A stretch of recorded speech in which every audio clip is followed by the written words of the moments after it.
اللہ رب العالمین والصلاة والسلام علی رسول الکریم اما بعد۔ تو تخریج کے المظہر الرابع کی تخریج اپنے چوتھے اسٹیپ میں کس طریقے سے تھا، کس کو علماء تخریج کہتے تھے، یہاں تک ہم نے دراسہ کیا۔ یعنی کسی ایک صحابی یا کسی ایک تابعی کے تمام احادیثوں کو ایک کتاب کے اندر جمع کرنا، اس کو کیا کہتے تھے؟ علماء تخریج کہتے تھے۔ اس کے بعد جو تخریج کا پانچواں مظہر ہے وہ ہے انتخاب کا۔ کیا ہے؟ انتخاب کا۔ امام مصنف رحمہ اللہ کہتے ہیں ومن جانب آخر تضطر بعض الحالات المرتحلین فی طلب الحدیث للانتقاء الى الشیوخ۔ جو احادیث کے لیے رحلت کرنے والے لوگ ہوتے تھے یا طالب علم ہوتے تھے، علم حدیث کے لیے رحلت کرتے تھے، وہ جب دور دور جا کر دوسرے شہروں میں علم حدیث حاصل کرتے تھے تو کیا ہوتا تھا؟ یعنی بعد میں جب وہ اپنے گھروں کو واپس ان کو آنا ہوتا تھا تو اگر تمام احادیث کو تمام چیزوں کو جو علماء سے سنتے تھے ان تمام چیزوں کو اگر لکھنا شروع کر دیں تو اس کو واپس لے کے آنے میں بڑی پریشانی ہوتی تھی۔ تو کیا کرتے تھے؟ وہ انتقاء کرتے تھے۔ کیا کرتے تھے؟ انتقاء کرتے تھے، چھاٹتے بنتے تھے۔ یعنی علماء کی تمام احادیثوں کو نہیں لیتے تھے بلکہ اس میں سے جو سند عالی ہے یا جو صحیح حدیث ہے یا جن کی جو روایت مستقیمہ ہیں ان کو لیتے تھے۔ کہتے ہیں والانتخاب علیہم من حدیثہم بتجنب المعاد من روایاتہم وخاصۃ اذا کان المحدث مکثرا، اور جب محدث کیا ہوتا تھا؟ مکثر ہوتا تھا یا اس کی بہت زیادہ روایتیں ہوتی تھیں تو کیا کرتے تھے؟ وہ تخیر الاسانید العالیہ، تو جو طالب علم ہوتے تھے وہ جو اسناد عالی ہوتی تھی ان کو چھاڑتے تھے، ان اسناد عالی والی حدیثوں کو لیتے تھے، اور وہ حدیثیں جن کا طریق، جن کے طرق واضح ہے، جن کے اندر کوئی غموض نہیں ہے، کوئی علل نہیں ہے یا کوئی اور چیز نہیں ہے، ان احادیثوں کو لیتے تھے۔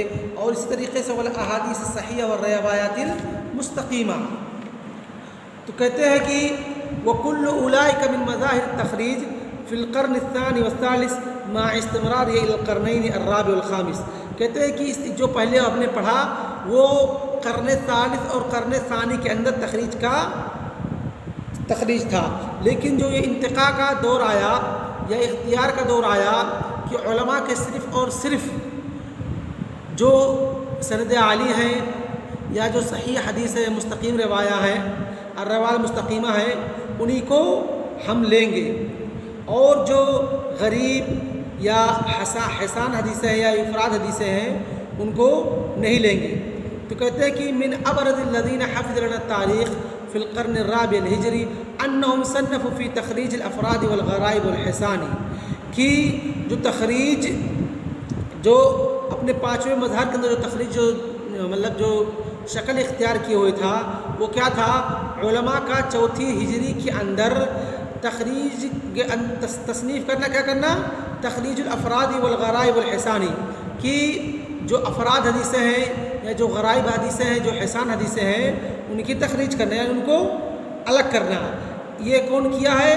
یہ امام ابو الحسن علی بن عمر الدارقطنی رحمہ اللہ نے اس عمل کو کیا ہے۔ اور مثال کے طور پر جو اس دور میں کتابیں لکھی گئیں ان میں سے کہتے ہیں وَنَذْكُرُ لَهُ عَلَى سَبِيلِ الْمِثَالِ، دو کتابوں کو ہم مثال کے طور پر ذکر کرتے ہیں۔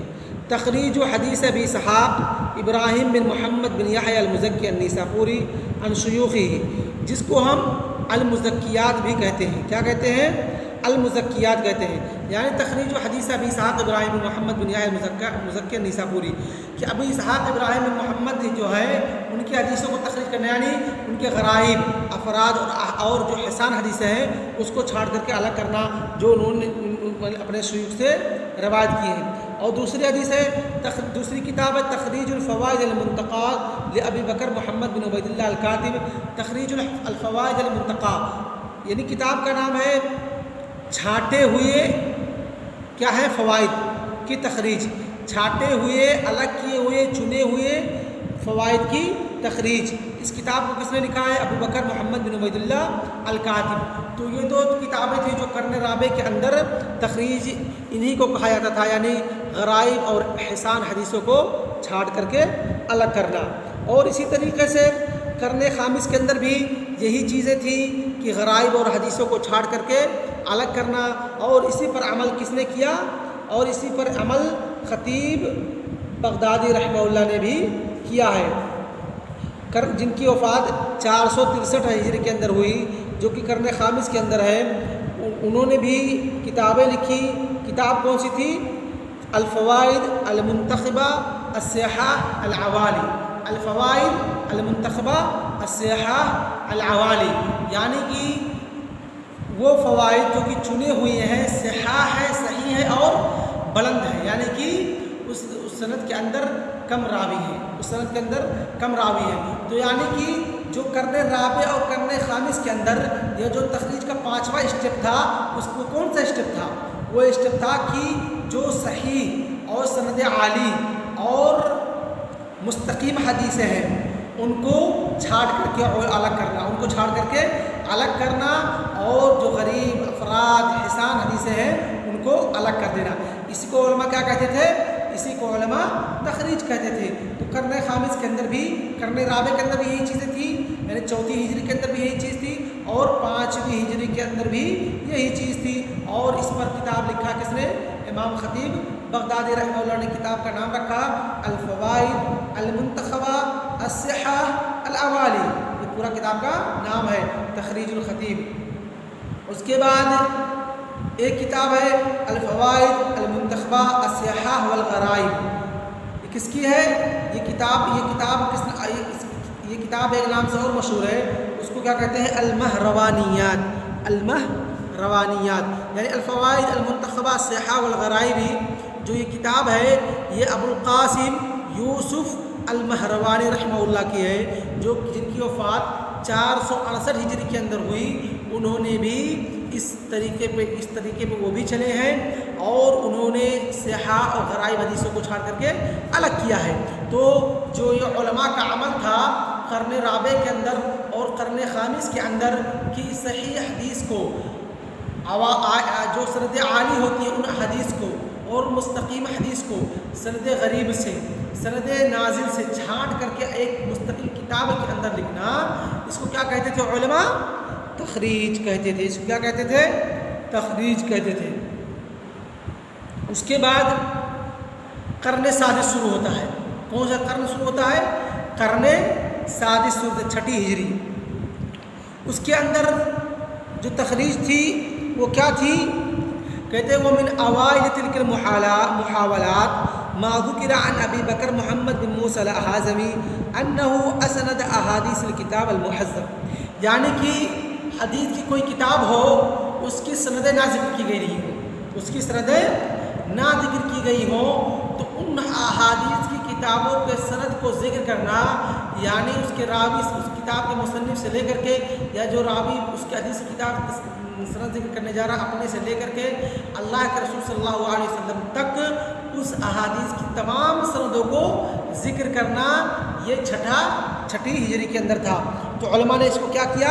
اس کو بھی تخریج شمار کیا ہے، یعنی وہ کتابیں جن کے اندر احادیث کو ذکر کیا گیا تھا، لیکن اس کے اندر احادیث کو بغیر سند کے ذکر کیا گیا تھا، صرف اور صرف متن کے ساتھ متن ذکر کیا گیا تھا۔ تو بعد میں آنے والے علماء نے کیا کیا؟ بعد میں آنے والے علماء نے اس کتاب کی احادیث سند کی، متن کی کیا کیے؟ سندوں کو ذکر کیا، سندوں کو ذکر کیا۔ تو اس کو علماء نے کیا شمار کیا ہے؟ اس کو بھی تخریج شمار کیا ہے۔ یہ عمل کس نے کیا ہے؟ اس عمل جو کہ امام شیرازی رحمہ اللہ کی کتاب المحذب ہے، ابو اسحاق بن علی الشیرازی رحمہ اللہ، ان کی کتاب المحذب ہے، اس کے اندر وہ سند کے ساتھ حدیث کو نہیں ذکر کرتے، صرف متن کے ساتھ ذکر کرتے ہیں۔ تو اس کے اندر جو اقوال یا جو احادیث ذکر کیے ہیں اس کی نسبت کرنا، اس کے سند کو ذکر کرنا کس نے کیا ہے؟ ابو بکر محمد بن موسیٰ الحازمی رحمہ اللہ نے۔ تو امام حازمی رحمہ اللہ کے اس عمل کو لوگوں نے کیا شمار کیا ہے؟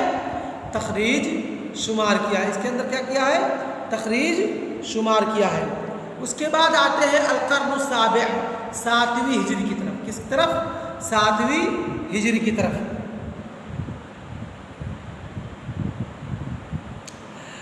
تو جو 7ویں صدی ہجری کے اندر جو تخریج تھی یا تخریج کی جو شکل تھی وہ کون سی تھی؟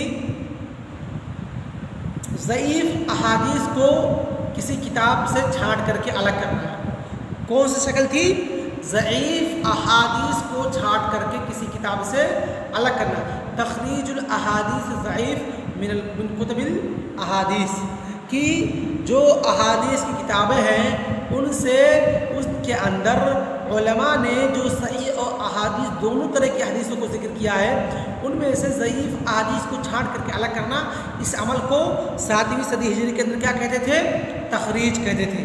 اب آئیے دیکھتے ہیں کہ یہ عمل کس نے کیا ہے، کس کتاب کے اندر کیا ہے۔ تو یہ عمل امام دارقطنی رحمہ اللہ کی کتاب جو ہے سنن ہے اس پر کیا ہے۔ کس نے کیا ہے؟ امام غسانی رحمہ اللہ نے کیا ہے۔ کتاب کا نام رکھا تخریج الاحادیث الضعاف من سنن الدارقطنی، تخریج الاحادیث الضعاف من سنن الدارقطنی، کہ سنن دارقطنی کے اندر جو ضعیف احادیث ہیں ان کو الگ کرنا۔ یہ کتاب کس کی ہے؟ امام غسانی رحمہ اللہ کی ہے۔ یعنی امام غسانی رحمہ اللہ کی اس عمل کو 7ویں ہجری کے اندر کیا کہتے تھے؟ تخریج کہتے تھے۔ اور اسی طریقے سے دوسری کتاب ہے تخریج الاحادیث الکافی لابن قدامہ، امام ابن قدامہ رحمہ اللہ کی جو کتاب ہے الکافی، اس کی حدیثوں کی تخریج کرنا، ضعیف حدیثوں کو چھاڑ کر کے الگ کرنا، اس کو کیا کہتے تھے؟ تخریج کہتے تھے۔ یہ عمل کس نے کیا؟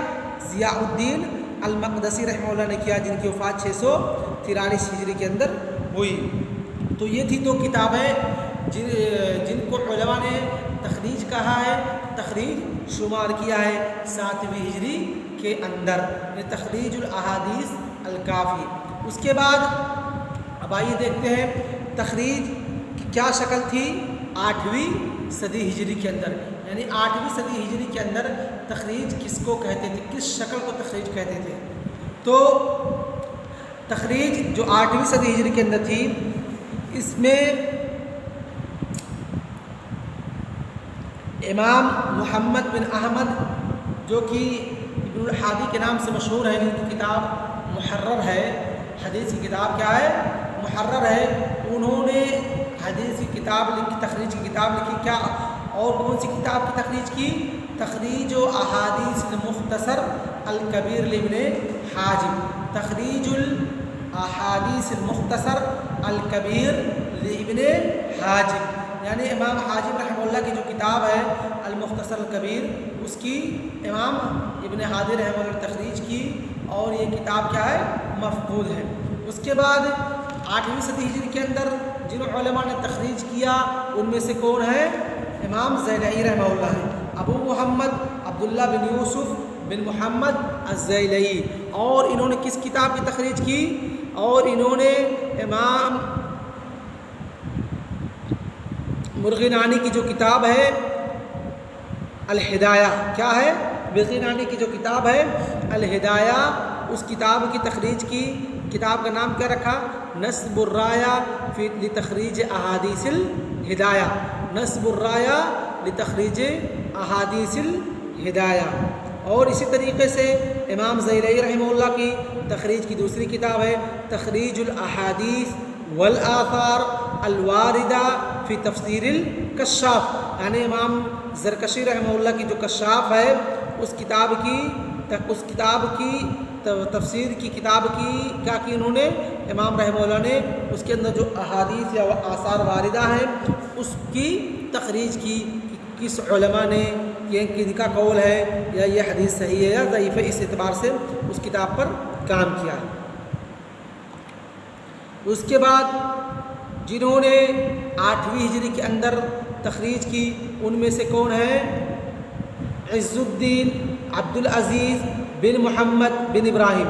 یہ کتاب کے اندر جو نام لکھا ہے بدر الدین محمد بن ابراہیم، اس کے اندر تھوڑی سی خطا ہے، اس کو آپ لوگ کیا کریں؟ درست کر لیں۔ ان کا نام ہے عز الدین عبدالعزیز بن محمد بن ابراہیم، اور انہوں نے امام رافعی رحمہ اللہ کی کتاب الشرح الکبیر جو ہے اس کی تخریج کی. کتاب کا نام رکھا تخریج احادیث الشرح الکبیر، تخریج احادیث الشرح الکبیر للرافعی. اور اسی طریقے سے وہ علماء جنہوں نے 8ویں ہجری کے ہیں اور احادیث کی تخریج کی، امام ابن کثیر رحمہ اللہ ہے، ابو الفدا اسماعیل بن عمر بن کثیر 774 ہجری کے اندر ان کی وفات ہوئی. اور ان کی کتاب کا نام ہے تحفۃ الطالب بمعرفت احادیث مختصر ابن الحاجب. اور اسی طریقے سے جنہوں نے جو 8ویں ہجری کے اندر ہیں، 8ویں ہجری کے ہیں اور تخریج کی حدیث کی تخریج کی، وہ ہے ابو محمد عبد القادر بن محمد القرشی. اور ان کی کتاب کا نام ہے العنایہ بتخریج احادیث الہدایہ. اور اسی طریقے سے وہ انہی علماء میں سے جو 8ویں ہجری کے ہیں اور احادیث کی کتابوں کی تخریج کی، انہی میں سے محمد بن عبداللہ بن بہادر الزرکشی. کون ہے؟ محمد بن عبداللہ بن بہادر الزرکشی رحمہ اللہ، جن کی وفات 794 ہجری کے اندر ہوئی. اور انہوں نے حدیث کی کتاب کی تخریج کی. کون سی؟ فتح العزیز. کتاب کا نام رکھا الذهب الابریز فی تخریج احادیث فتح العزیز. تو یہ تھے چند علماء جو 8ویں صدی ہجری کے اندر ہیں، جہاں سے تخریج ایک دم اپنے شباب پہ چڑھا اور علماء بکثرت احادیث کی کتابوں کی یا تفسیر کی کتابوں کی جس کے اندر احادیثوں کا ذکر ہے ان کا تخریج کرنا شروع کر دیا. اور تخریج کی طرف لوگوں کو تخریج کی بہت زیادہ ضرورت پڑی اور اس کی طرف مائل ہوئی. تو یہ تھی تخریج سن 8ویں ہجری کے اندر. اور انشاءاللہ آگے کا درس اگلے درس کے اندر پڑھیں گے، یعنی 9ویں ہجری کے اندر تخریج کیسی تھی. ان تمام چیزوں کو ہم اگلے درس میں پڑھیں گے. وصلی اللہ علی نبینا محمد وعلی آلہ وصحبہ اجمعین.